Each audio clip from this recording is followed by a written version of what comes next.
Besar kemuliaan-Mu, Kau limpahkan bagiku.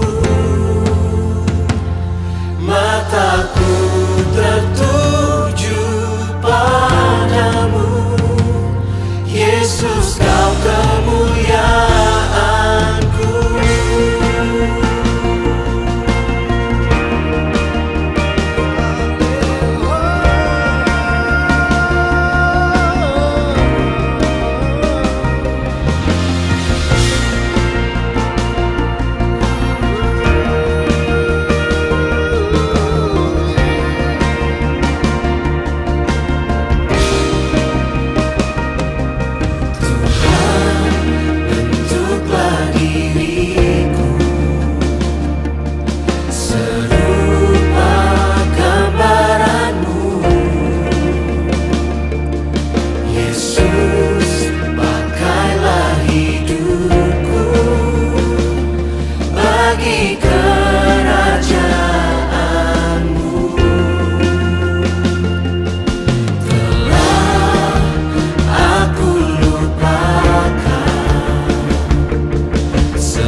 Yesus, Kau kemuliaanku.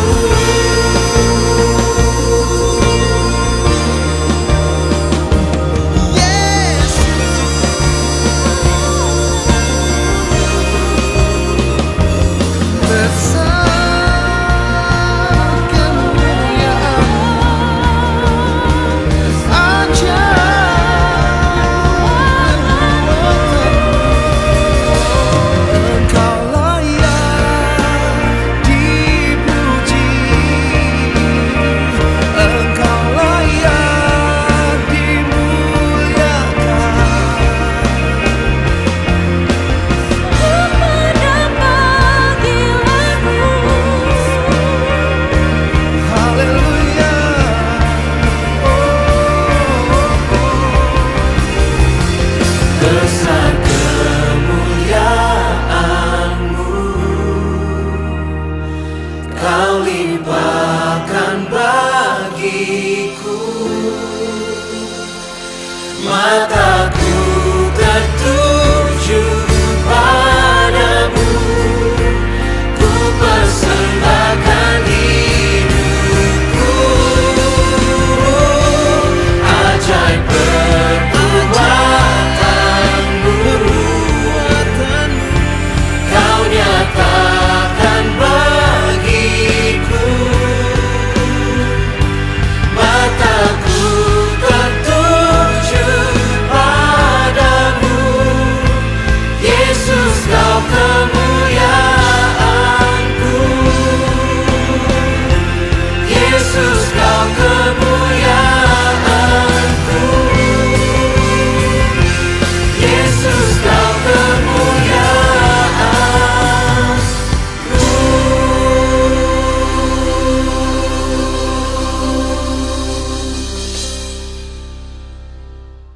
Shalom, kami menyambut saudara sekalian dan juga bagi Anda yang baru pertama kali hadir dalam ibadah online GBI Bethel. Kami berharap Anda dalam keadaan sehat dan dalam lindungan Tuhan. Bagi Anda yang baru pertama kali hadir dan rindu untuk didoakan dan dilayani, boleh meninggalkan komen pada kolom chat. Mari saudara sekalian, sebelum mulai ibadah ini kita bersatu hati dalam doa. Tuhan Yesus, kami bersyukur ya Tuhan untuk setiap penyertaan-Mu ya Bapa dalam kehidupan kami. Saat ini kami mau merendahkan hati kami mau datang ke hadirat-Mu untuk memuji dan menyembah-Mu. Kiranya Engkau yang bertahta ya Tuhan di setiap pujian kami. Di dalam nama Tuhan Yesus kami berdoa dan mengucap syukur. Amin. Selamat beribadah, Tuhan Yesus memberkati. Saya lihat siang hari ini ada muka-muka penuh dengan sukacita datang untuk menyembah Tuhan. Amin. Mari satukan suara. Kita mau terus menyembah Tuhan. Sebab Mazmur 103 ayat 2 katakan, pujilah Tuhan hai jiwaku. Janganlah lupakan segala kebaikan-Nya. Amin. Sebab Dia baik. Mari nyatakan masuk gerbangnya bersyukur. Masuk gerbangnya bersyukur dengan penuh pujian. Bersuka di hadirat-Nya, nyanyi besarkan agung nama-Nya. Pujinya tiuplah sangkakala, musik dan tarian. Semua makhluk di bumi di surga dengan senang hati akan puji Dia. Sebab Tuhan baik, sebab Tuhan baik. Sebab Tuhan baik, anugerahnya kekal selamanya. Katakan sebab Tuhan baik. Sebab Tuhan baik, haleluya. Sebab Tuhan baik, sebab Tuhan baik, anugerahnya kekal Mari suarakan selamanya. haleluya. Masuk gerbangnya bersyukur Dengan penuh pujian dengan kami hampiri tempat kudus Tuhan. bersuka di hadirat-Nya, nyanyi besarkan agung nama-Nya. Pujinya tiuplah sangkakala, musik dan tarian. Semua makhluk di bumi di Yang siap sembah Tuhan, sama-sama kita mau katakan di hadapan Tuhan. Sebab Tuhan baik, sebab Tuhan baik, sebab Tuhan baik, anugerahnya kekal selamanya. Sebab Tuhan baik, sebab Tuhan baik, sebab Tuhan baik, anugerahnya Mari kekal jemaat Tuhan, selamanya. angkat suara lebih lagi, nyatakan sebab Tuhan baik. Sebab Tuhan baik, sebab Tuhan baik, anugerahnya kekal selamanya. Sebab Tuhan baik, sebab Tuhan baik, sebab Tuhan baik, anugerahnya kekal selamanya. Saya percaya kita semua yang hadir siang hari ini merasakan kebaikan Tuhan. Amin. Dia sungguh baik, teramat baik. Saat itu kita mau sekali lagi angkat suara, katakan bersama-sama. Siap. Sebab Tuhan Baik, sebab Tuhan baik. Mari jemaat Tuhan saja sama-sama nyatakan. Tuhan baik, anugerahnya kekal Berikan senyuman yang terbaik, tebakan pujian di hadapan Tuhan. Sebab Tuhan baik, sebab Tuhan baik, sebab Tuhan baik, anugerahnya kekal selamanya. Sebab Tuhan baik, anugerahnya kekal selamanya. Sekali lagi katakan sebab Tuhan baik. Sebab Tuhan baik, anugerahnya kekal selamanya. Terus berikan tepuk tangan buat Tuhan Yesus sebab Dia baik. Tidak pernah satu kata, satu hari pun Tuhan tidak mengasihi kita. Amin. Masih siap memuji Tuhan? Amin. Kami bersyukur punya Allah yang baik. Kasih setia-Mu tidak pernah berubah. Selama-lamanya, selalu baru setiap hari. Haleluya.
hadirat Tuhan, Bapak Ibu jemaat Tuhan yang dikasihi. Ini hati kami Tuhan, hati yang mau terus bersyukur kepadamu. Mari sama-sama kita nyatakan. Dengan apa ku membalas kasih-Mu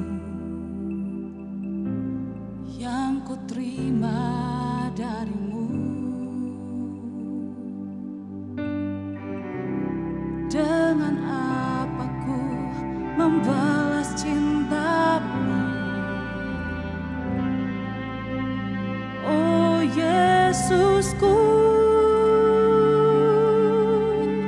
Angkat hati, ku mau selalu bersyukur, selalu bersyukur.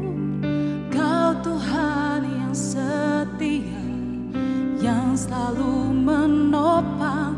Ku mau selalu bersyukur, selalu bersyukur. Kau Bapakku yang setia. Mari segenap hati, dengan segenap hati kita nyatakan. Dengan apa ku membalas kasih, kami bersyukur buat kasih dan cinta yang ku terima dari-Mu. Dengan apa kan ku balas cinta-Mu,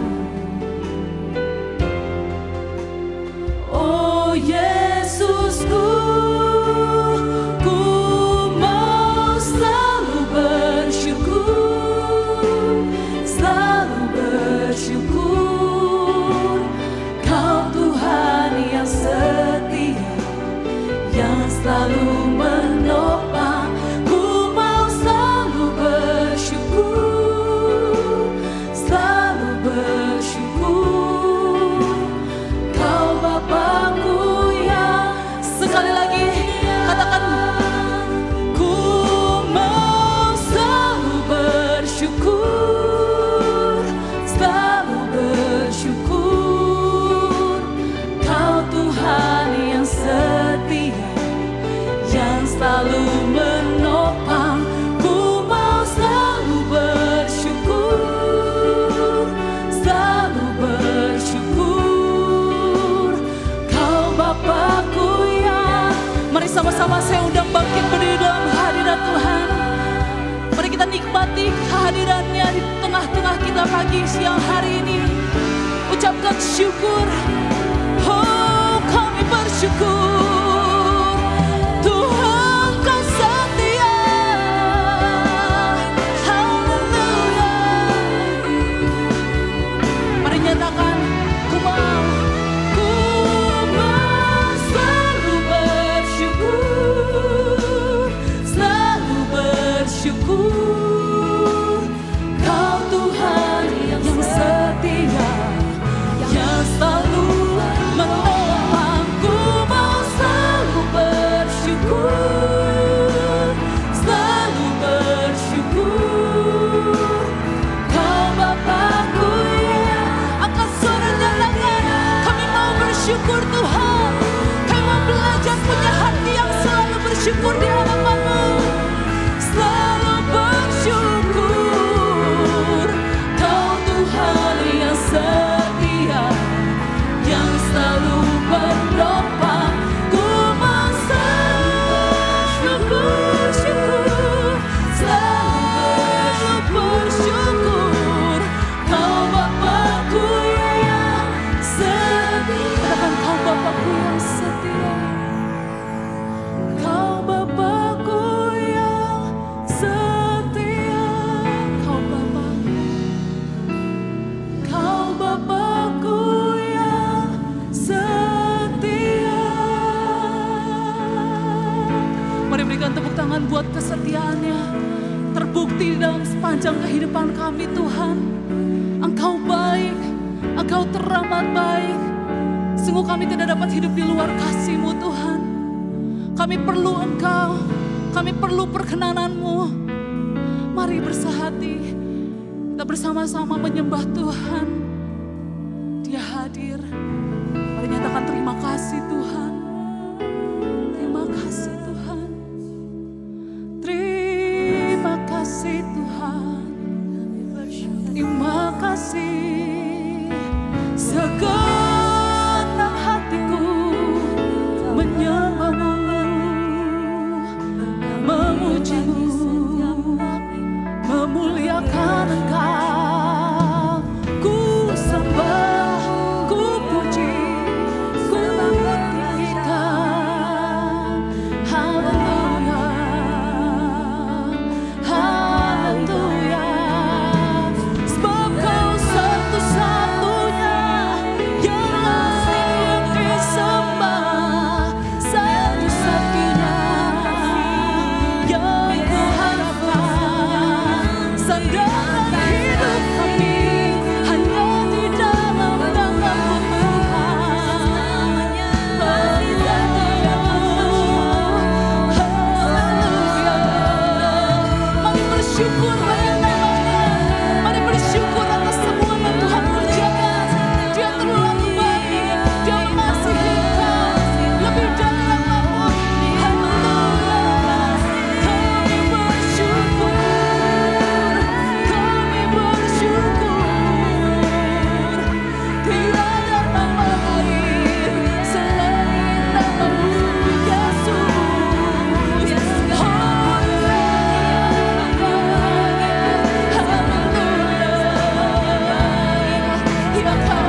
Haleluya, saudara, kita sudah diberkati melalui pujian dan penyembahan.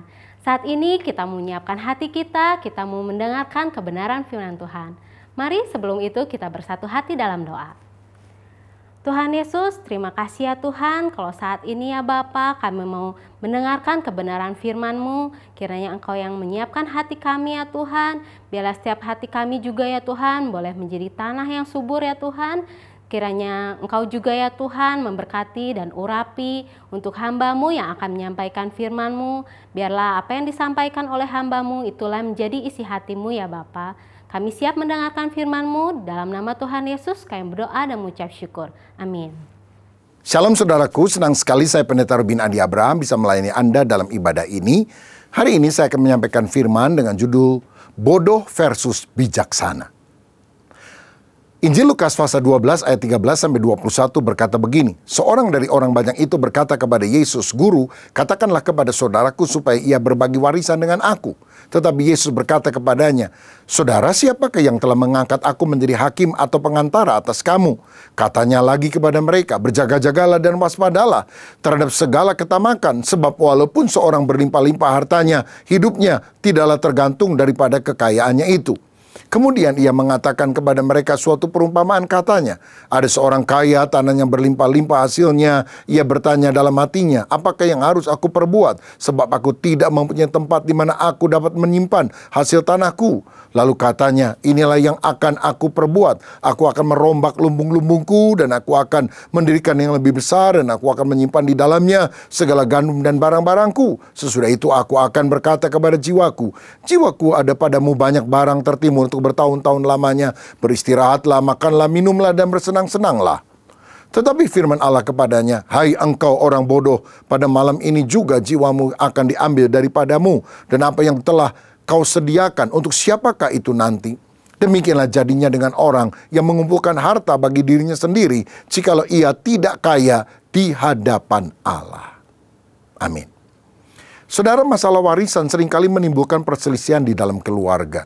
Rupanya persengketaan tentang hal ini sudah ada dalam zaman Yesus. Karena itu Yesus memberikan sebuah perumpamaan agar kita tidak tamak, agar kita tidak serakah. Jangan adik kakak misalnya berebut masalah harta benda. Ayat 15 Tuhan bilang, berjaga-jagalah dan waspadalah terhadap segala ketamakan. Sebab walaupun seorang berlimpah-limpah hartanya, hidupnya tidaklah tergantung daripada kekayaannya itu. Nah, kemudian setelah mengucapkan itu, Yesus memberikan sebuah perumpamaan tentang orang kaya yang bodoh. Sebetulnya kalau orang bisa kaya, mestinya kan pinter, saudara. Setidaknya pinter berdagang, pinter bernegosiasi, pinter berusaha.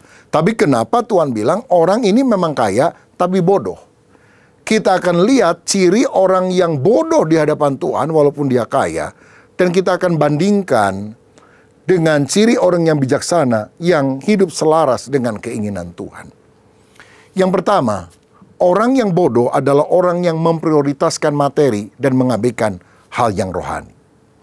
Bagi orang kaya ini yang penting adalah materi. Lumbung yang besar, panen yang banyak, dia cari duit terus.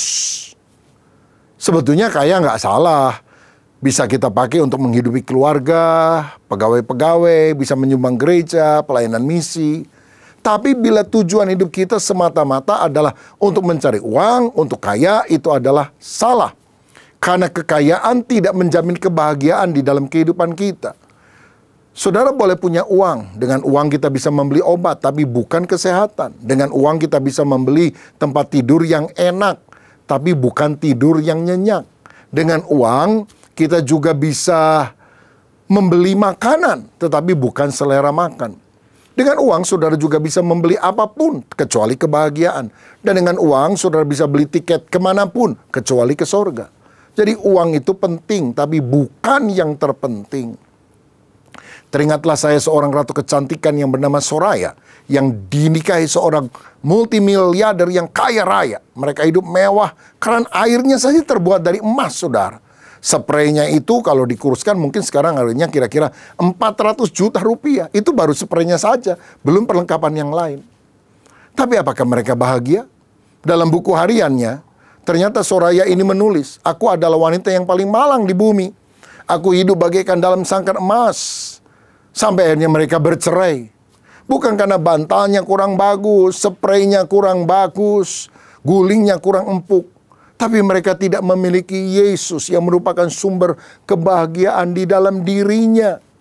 Karena itu Tuhan mengecam orang-orang yang berpikir memiliki kekayaan adalah segala-galanya. Saudara tahu sekarang dunia sedang berlomba untuk memiliki benda yang kelihatan, yang bisa diraba. Ilah zaman ini adalah materi. Materialisme itu menguasai banyak orang, sehingga mereka mengabaikan perkara rohani. Saya teringat ada seorang Raja Prancis di abad 8 yang bernama Charlemagne atau Charles Agung, yang ketika dia mati, dia dikubur di sebuah kuburan di bawah tanah. Dan orang melengkapinya dengan jubah, mahkota, tahta pualam yang indah. Tapi 3 abad kemudian, Raja Frederick yang pertama membongkar kuburan tersebut. Dan mereka melihat bahwa kerangka itu sudah jatuh dan ada Alkitab di bagian lutut kerangka dengan jari kerangka menunjuk Markus 8 ayat 36 yang berkata, apa gunanya seorang memperoleh seluruh dunia tetapi ia kehilangan nyawanya. Tepat sekali apa yang dikatakan firman. Orang boleh kaya raya, kelihatannya hebat, tapi kalau dia mengabaikan perkara rohani, dia mati masuk neraka. Untuk apa semuanya itu? Karena itu saudara, mari kita tidak hanya memikirkan materi, tapi juga perkara rohani. Karena kita nggak tahu hidup kita ini sampai kapan. Satu kali ada seorang pendeta mengajak majelisnya besuk kepada jemaat yang sudah lama tidak ke gereja. Dan ketika mereka masuk ke tokonya, orang ini lagi sibuk berjualan dan lagi ngitung uang yang banyak. Dia bilang, oh ada Pak Pendeta, silakan masuk dulu Pak ke belakang. Rumah saya di belakang. Jadi pendeta bilang, oke, saya masuk dulu ya. Saudara, jadi dia pergi ke bagian belakang toko itu bersama dengan majelis. 5 menit, 10 menit, 15 menit, pembantu sudah keluar, kasih minum, kasih kue. Tapi tuan rumah belum muncul juga. Sampai akhirnya majelis bilang, Pak Pendeta mungkin dia lagi sibuk. Apa kita pulang aja ya? Takut mengganggu pekerjaannya, nanti kapan-kapan lah kita datang lagi ke sini. Ya udah. Jadi pendeta bersama majelis berangkat lagi ke bagian toko. Dia bilang, Pak, maaf ya mungkin Bapak sudah terlalu sibuk hari ini, jadi lain kali aja kita datang. Orang ini sambil ngitung duit, oh sorry, saya lupa ada pendeta di belakang. Iya deh, kapan-kapan lagi aja datang. Aduh saudara, dilupakan. Dia ngitung terus duit, bahkan nyalamin juga enggak, berdiri juga enggak. Pendeta sama majelis pulang agak gondok juga di hati, saudara. Tapi saudara tahu ketika pendeta sampai di halaman rumah, anak pendeta bilang, Pak, baru ditelepon sama anak dari Bapak Anu yang tadi Papa kunjungi. Suruh datang lagi ke sana. Ah, ngapain tadi juga dicuekin. Pak, dia telepon, rupanya papanya mati kena serangan jantung waktu menghitung uang. Hah? Masa? Begitu datangi bener, orangnya sudah mati kena serangan jantung. Apa gunanya kita memperoleh seluruh dunia, tapi jiwa kita binasa? Itulah ciri orang bodoh, mengutamakan materi, mengabaikan perkara rohani. Jadi bagaimana supaya kita hidup bijaksana? Kebalikannya, kita harus memprioritaskan perkara rohani. Matius 6 ayat 33 berkata, tetapi carilah dahulu kerajaan Allah dan kebenarannya, maka semuanya itu akan ditambahkan kepadamu. Kalau kita mengutamakan Tuhan, segala keperluan sandang, pangan, papan, hal yang lain Tuhan janji aku berikan kepadamu sebagai bonus. Jadi berkat materi itu bonus, bukan yang paling utama. Utamakan Tuhan, nomor satukan Tuhan, rajin ibadah, ke gereja, berdoa, membaca Alkitab. Utamakan Dia, kasihi Dia. Isi manusia rohaniah kita selalu hidup dalam hadirat Allah. Jangan kita kaya harta tapi miskin jiwa. Jangan kita kaya harta tapi miskin secara spiritual. Orang yang bijaksana memprioritaskan perkara rohani. Ini adalah pilihan saudara. Apakah engkau mau dianggap orang bodoh di hadapan Tuhan ataukah orang bijaksana? Mungkin secara dunia orang kaya ini orang pintar, tapi di hadapan Tuhan, kalau dia hanya mengutamakan perkara materi, dia bodoh di hadapan Allah. Ciri kedua dari orang yang bodoh di hadapan Allah adalah memprioritaskan diri sendiri dan mengabaikan orang lain. Di ayat 17-19 tadi, coba saudara perhatikan. Hitung berapa kali kata aku, atau kata ku yang muncul dalam 3 ayat ini. Saya bacakan ya. Ia bertanya dalam hatinya, apakah yang harus aku perbuat? Sebab aku tidak mempunyai tempat di mana aku dapat menyimpan hasil tanahku. Lalu katanya, inilah yang akan aku perbuat. Aku akan merombak lumbung-lumbungku. Dan aku akan mendirikan yang lebih besar. Dan aku akan menyimpan di dalamnya segala gandum dan barang-barangku. Sesudah itu aku akan berkata kepada jiwaku, jiwaku, ada padamu banyak barang tertimbun untuk bertahun-tahun lamanya. Beristirahatlah, makanlah, minumlah, dan bersenang-senanglah. Kalau saudara teliti, ada 13 kali kata aku dan ku dalam 3 ayat tadi. Waduh, luar biasa. Rupanya orang ini fokus hidupnya adalah aku, ego, I. Seluruh hidupnya berpusat kepada dirinya sendiri. Dan saya mau katakan keegoisan itu tidak akan pernah membawa kebahagiaan dalam hidup kita. Orang yang paling malang dalam hidup ini adalah orang yang selalu memikirkan diri sendiri. Sebab semakin kita memikirkan diri sendiri, kebahagiaan dalam jiwa itu sirna. Tapi kalau kita belajar memperhatikan orang lain, justru kita akan mengalami sukacita. Kata joy dalam bahasa Inggris, sukacita, itu bisa juga berarti akronim dari Jesus. Yang kedua, others, orang lain. Baru yang ketiga, yourself. Pikirkan tentang Yesus, utamakan dia, perhatikan orang lain, dan baru kemudian diri kita sendiri. Kita akan mengalami damai dan sukacita. Saya pernah membaca kisah ada seorang yang frustrasi dengan banyak masalah dalam kehidupan dan dia berniat untuk bunuh diri. Katakan namanya Bill. Dia nyemplung ke sebuah sungai yang deras arusnya dan dia pikir dia akan mati di sana.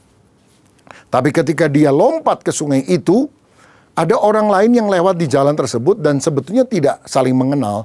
Katakan namanya Jim.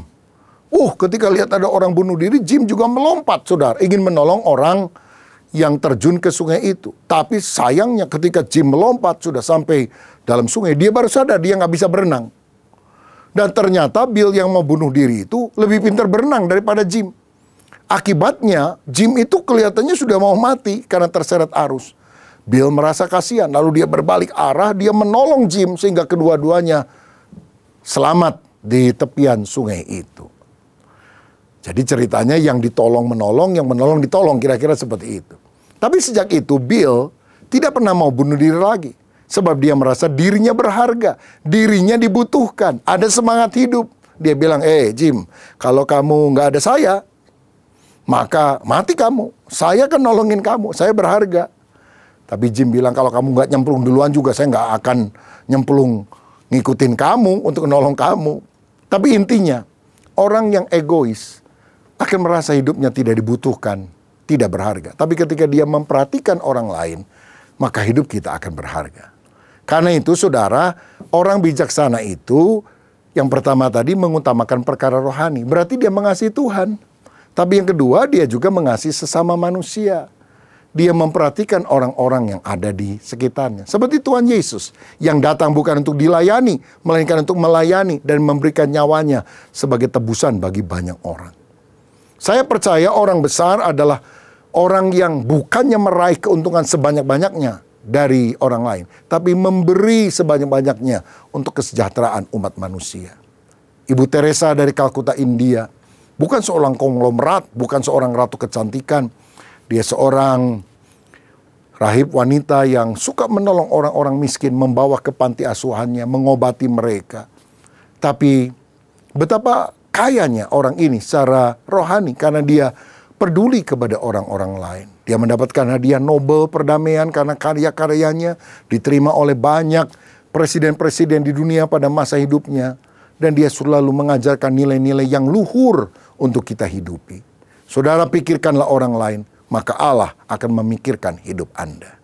Saudara tinggal pilih, saudara mau jadi orang bodoh, egois, ataukah menjadi orang yang bijaksana. Memikirkan, jadi berkat bagi orang lain.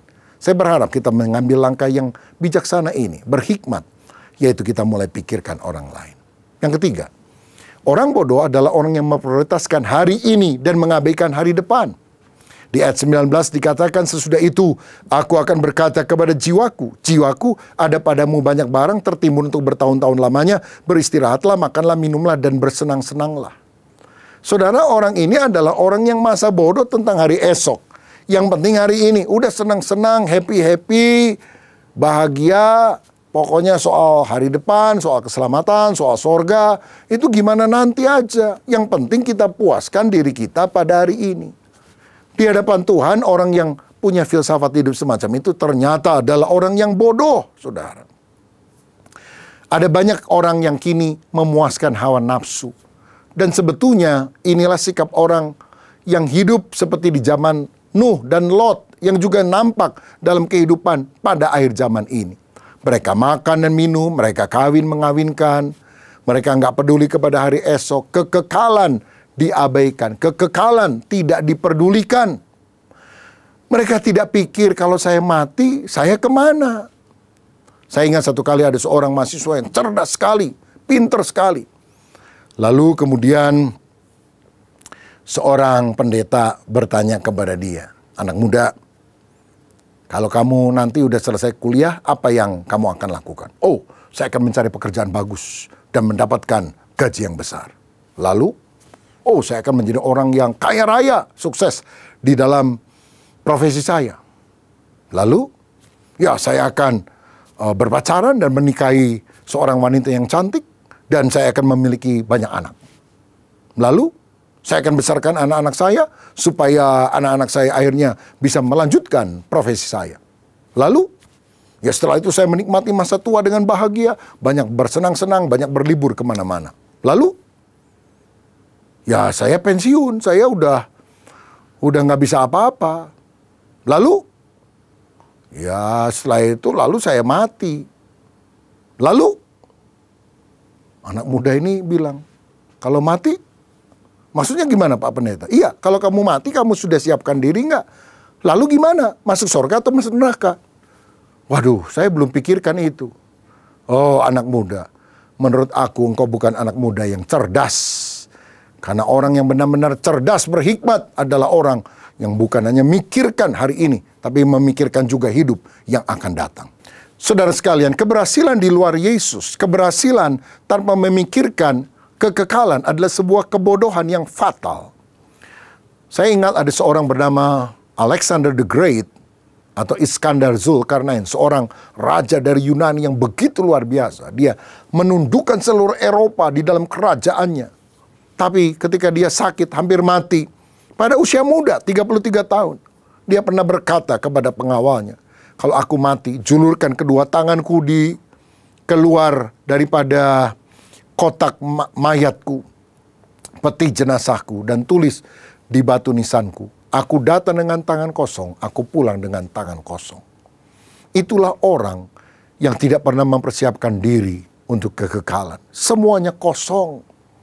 Kalau orang mati, apalagi tidak percaya Yesus, dia masuk neraka.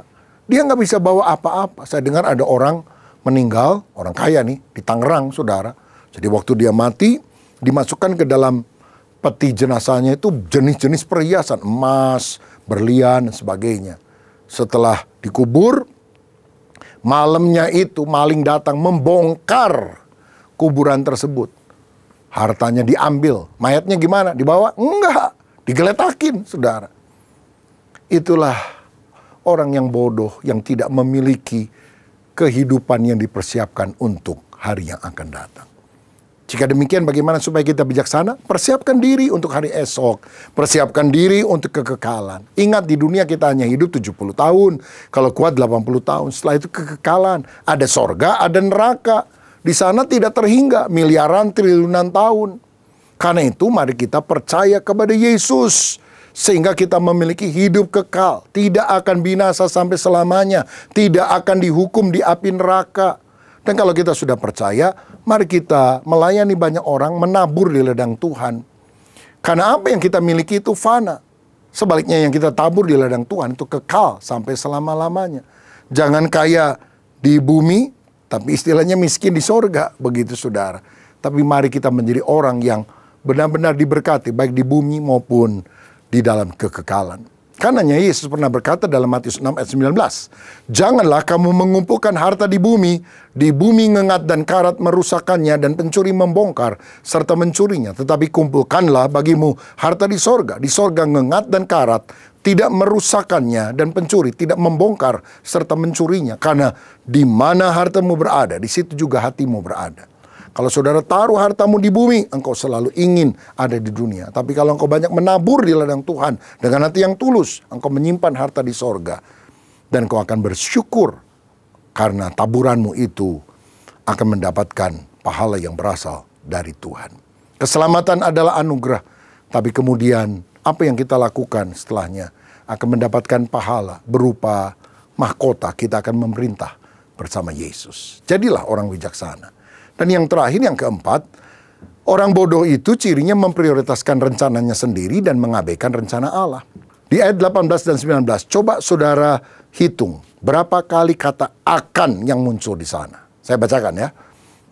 Lalu katanya, inilah yang akan aku perbuat. Aku akan merombak lumbung-lumbungku dan aku akan mendirikan yang lebih besar. Dan aku akan menyimpan di dalamnya segala gandum dan barang-barangku. Sudah itu aku akan berkata kepada jiwaku, jiwaku ada padamu banyak barang, tertimbun untuk bertahun-tahun lamanya. Beristirahatlah, makanlah, minumlah, dan bersenang-senanglah. Ada 5 kali kata, aku akan. Saudara tidak salah memiliki rencana untuk masa depan. Bahkan ada ungkapan berkata, if you fail to plan, you plan to fail. Jika saudara gagal membuat rencana, engkau merencanakan kegagalan bagi dirimu. Tetapi, walaupun Tuhan ingin kita berkreasi, punya visi, punya rencana besar, libatkan Allah, sebab tanpa Tuhan, rencana kita akan sia-sia. Dalam Yakobus 4 ayat 13-15 dikatakan, jadi sekarang hai kamu yang berkata, hari ini atau hari besok kami akan berangkat ke kota Anu dan di sana kami akan tinggal setahun dan berdagang serta mendapat untung. Sedang kamu tidak tahu apa yang akan terjadi besok. Apakah arti hidupmu? Hidupmu itu sama seperti uap yang sebentar saja kelihatan lalu lenyap. Sebenarnya kamu harus berkata, jika Tuhan menghendaki, insya Allah kami akan hidup dan berbuat ini dan itu.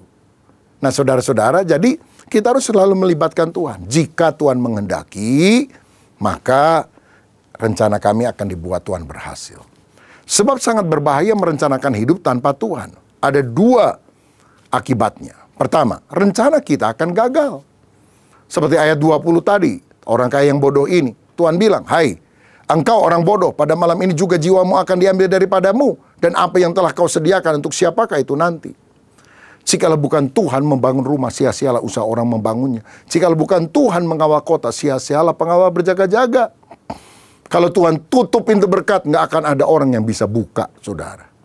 Ada orang di Jakarta punya mobil, suami istri, nomornya bagus, B217AM. Kalau dibacakan, berdua satu tujuan. Oh keren kan ya. Tapi tanpa Yesus, saudara. Walaupun engkau ingin satu tujuan, tapi dua-duanya akan berantakan. Dan jangan salahkan Tuhan, karena engkau tidak minta bimbingannya. Engkau hanya lapor, engkau tidak libatkan Tuhan. Akibatnya risiko engkau tanggung sendiri. Tapi kalau Tuhan engkau libatkan, berdua benar-benar bisa sehati, punya tujuan. Karena tujuanmu selaras dengan rencana Allah. Jadi yang pertama, rencanamu bisa gagal. Tapi yang kedua, bila rencanamu berhasil, kita tidak akan menikmatinya. Orang lain yang justru akan menikmatinya. Seperti yang dialami oleh orang kaya yang bodoh ini. Dia udah kaya raya, udah punya lumbung dan sebagainya. Bukan dia yang nikmati, orang lain yang menikmatinya. Dalam Pengkhotbah 6 ayat 1 dan 2 firman berkata, ada suatu kemalangan yang telah kulihat di bawah matahari yang sangat menekan manusia. Orang yang dikaruniai Allah kekayaan, harta benda dan kemuliaan. Sehingga ia tak kekurangan suatu pun yang diingininya. Tetapi orang itu tidak dikaruniai kuasa oleh Allah untuk menikmatinya. Melainkan orang lain yang menikmatinya. Inilah kesia-siaan dan penderitaan yang pahit.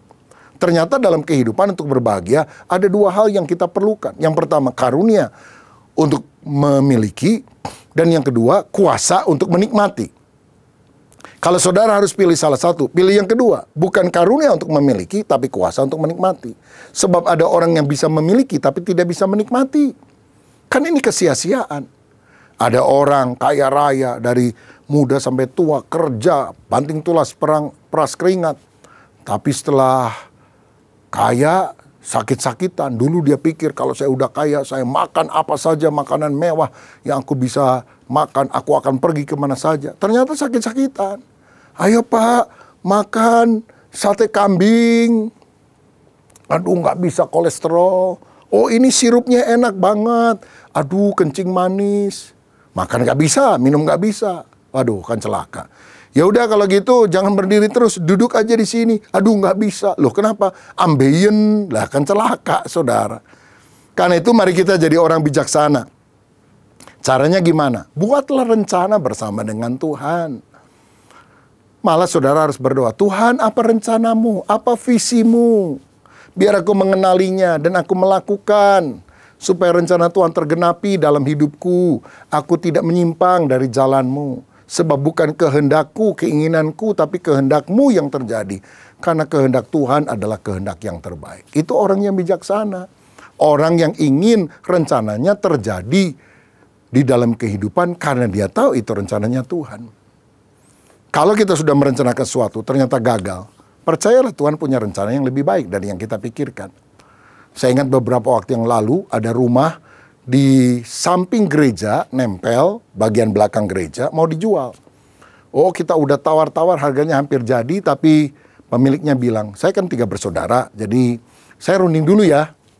Oke, kita tunggu 2 minggu kok nggak ada kabar. Lalu saya minta seorang pengurus tanya, gimana, jadi nggak dijual? Oh, kita udah jual sama orang lain. Aduh, kita nyesel, kenapa ya kok nggak bilang-bilang? Aduh, berapa hari saya gelisah.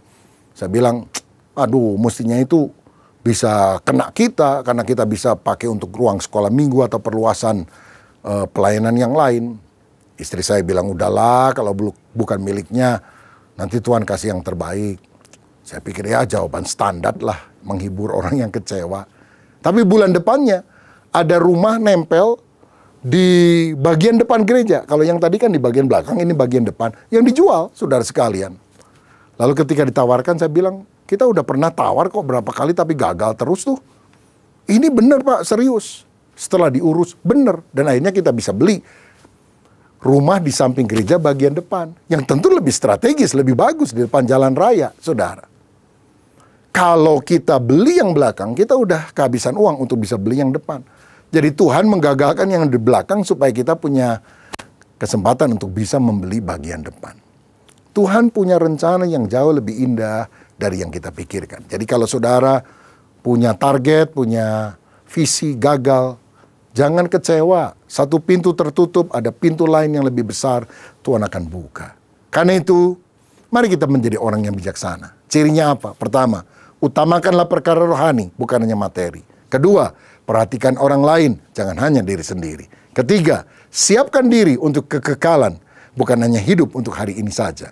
Dan yang keempat, buatlah rencana bersama dengan Tuhan. Jangan hanya memikirkan rencanamu sendiri, agar kemuliaan Tuhan jadi dalam hidup saudara. Saya mau berdoa kalau ada di antara saudara yang rindu menjadi orang yang bijaksana di hadapan Tuhan, bukan menjadi seperti orang kaya yang bodoh ini. Siapa yang mau? Mari kita taruh tangan di dada. Bapa, terima kasih untuk kebenaran firman-Mu. Kami tidak mau menjadi orang kaya yang bodoh di hadapan Tuhan, tapi kami menjadi orang yang bijaksana. Biar kami mengutamakan Tuhan lebih dari segala-galanya. Kami memikirkan sorga yang kekal, perkara-perkara yang ilahi lebih daripada perkara-perkara duniawi. Kami juga tidak mau memikirkan diri kami sendiri. Jadikan hidup kami berkat bagi banyak orang. Dan ya Tuhan, biarlah rencana-Mu yang terjadi dalam kehidupan kami. Kami yang telah mendengar firman-Mu, dalam nama Yesus, biarlah kami terhitung sebagai orang-orang yang berhikmat, yang bijaksana, yang mengetahui kehendak Bapa. Kami mengucap syukur di dalam nama Yesus. Haleluya. Amin. Salam sehati, Tuhan Yesus memberkati.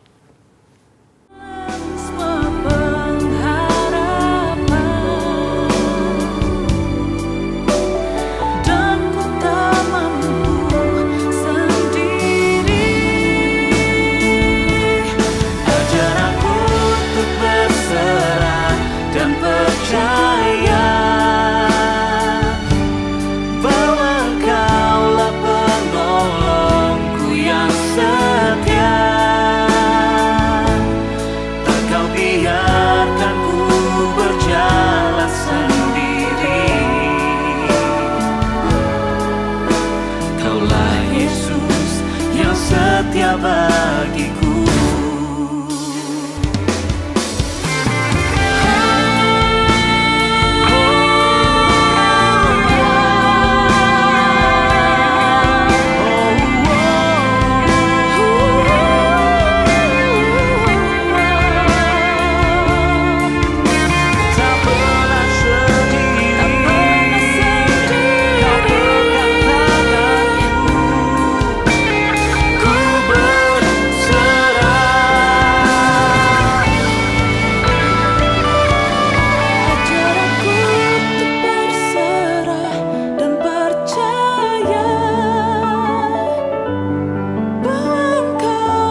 setia bagiku.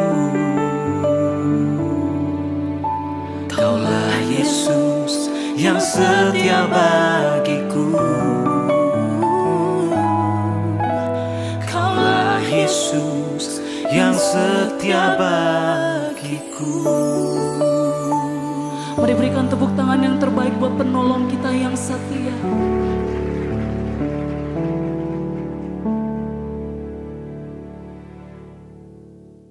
Mari kita akhiri ibadah kita ini di dalam doa. Kita menaikkan syukur kepada Dia atas kebaikannya bagi kita. Bapa Surgawi, terima kasih karena ibadah ini Tuhan pimpin, Tuhan sertai dari awal sampai pada akhirnya. Terima kasih untuk setiap pujian yang kami naikkan kepadamu. Terima kasih untuk firman-Mu yang sudah Engkau perdengarkan bagi kami. Engkau juga menerima persembahan kami. Biarlah semuanya menjadi sesuatu yang berkenan di hadapan Tuhan. Tuhan, kami mengakhiri ibadah kami ini Tuhan, dengan memohon berkat-Mu turun atas setiap kami. Kekasih-kekasih Tuhan, terimalah berkat dari Allah Bapa Surgawi, kasih sayang dan karunia dari Tuhan kita Yesus Kristus, persekutuan dan pengurapan yang baru dari Roh Kudus, berkat Allah Tritunggal yang kami terima hanya di dalam nama Tuhan Yesus Kristus. Semua kita yang percaya dan diberkati, mari katakan, amin. Tuhan memberkati kita sekalian, sampai berjumpa lagi.